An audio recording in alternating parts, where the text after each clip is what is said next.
Hello guys, welcome back to my YouTube channel S square H. Today we will learn about relation between zeros and coefficient of polynomial. Okay, what is zero? We know that the zero of polynomial is nothing else but the value of x. अब यहाँ पर एक linear equation है जिसकी value जो कौन सी है A X plus B equal to zero. B plus में है, इक्वल के बाद जाकर कन्वर्ट हो गया है माइनस में. ए और एक्स के बीच में कुछ भी साइन नहीं, मतलब वो मल्टीप्लिकेशन होती है जो कि इक्वल के बाद जाकर कन्वर्ट हो गई डिवीजन में. यानी एक्स की वैल्यू क्या आ गई माइनस बी बाई ए. ये होता है जीरोथ ऑफ पॉलिनोमियल, यानी कि एक्स की वैल्यू फाइंड करना. ये लीनियर के लिए था. अब क्वाड्रेटिक के लिए x square plus B x plus c equal to zero ये जनरल इक्वेशन है. यानी कि हमारे पास एक्स के कितने वैल्यू मिलेंगे? दो. क्वाड्रेटिक इक्वेशन में एक्स के दो वैल्यू मिलते हैं और क्यूबिक इक्वेशन में एक्स के कितने वैल्यू मिलते हैं? जितना पावर होगा एक्स की वैल्यूज़ हमारे पास उतने आएंगे. ओके, तो सम ऑफ जीरो. अब हमें यहाँ पे क्या फाइंड करना है? सम ऑफ जीरोथ ऑफ पॉलिनोमियल, यानी कि इस इक्वेशन में जो एक्स की वैल्यू आएंगी उनका सम और जो वैल्यू एक्स की आएंगी उनका प्रोडक्ट फाइंड करना है. उसके लिए फॉर्मूला क्या है? Minus into coefficient of x upon coefficient of x square. यहाँ पर एक्स है, एक्स का कोएफिशिएंट क्या है? बी, और एक्स स्क्वायर का कोएफिशिएंट क्या है? ए. तो वो हो जाएगा माइनस बी बाय ए. अब प्रोडक्ट ऑफ जीरो के लिए फॉर्मूला क्या है? Constant term upon coefficient of x square. Constant term क्या है? सी. कोएफिशिएंट ऑफ एक्स स्क्वायर क्या है? ए. तो इसका फॉर्मूला हो जाएगा सी बाय ए. अब सम ऑफ जीरो को डिनोट किससे करेंगे? Alpha plus beta.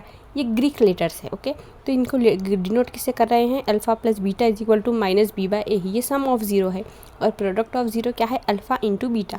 इन दोनों का मल्टीप्लिकेशन. अल्फ़ा बीटा क्या है? ये एक्स की एक वैल्यू है और ये एक्स की दूसरी वैल्यू है. इनको हम डिनोट किससे कर रहे हैं? ग्रीक लेटर अल्फ़ा और बीटा से, यानी minus B by A C by ए. यानी कि इक्वेशन की वैल्यू आ गई हमारे पास एक्स की ज़ीरो और वन.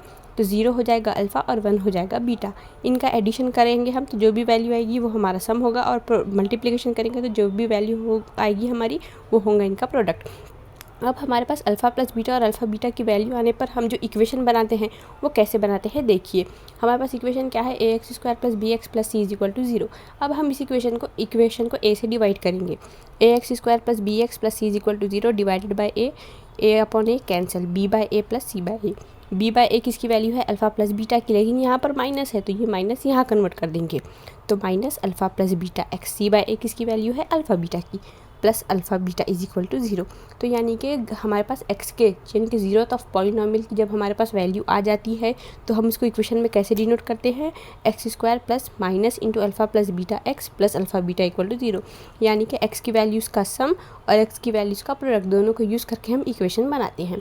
तो गाइस आप ये फॉर्मूले लर्न कीजिए. Alpha plus beta is equal to minus B by A, alpha beta is equal to C by A.